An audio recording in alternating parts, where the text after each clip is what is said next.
Welcome to Study Loop. The setup of this problem is the following. We have a shaft and a wheel connected by a belt. If the belt does not slip, then the linear velocity of the wheel and the shaft should be the same. This is the most important point of this problem.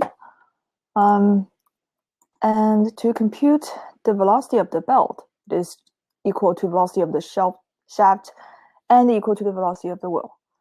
So we simply use Vs equals omega SRS,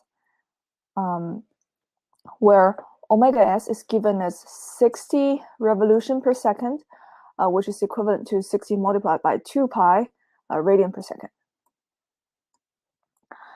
And Rs is 0.45 centimeters. We need to change it into meters, namely multiplied by 0.01.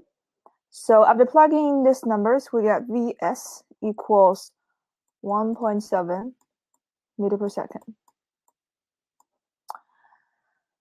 For part B of the problem, we want to find the angular velocity of the wheel, which is velocity of the wheel divided by its radius.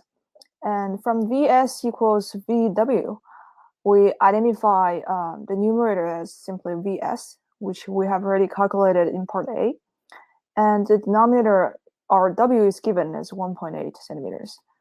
Again, we need to convert this 1.8 centimeter into meter by multiplying 0.01.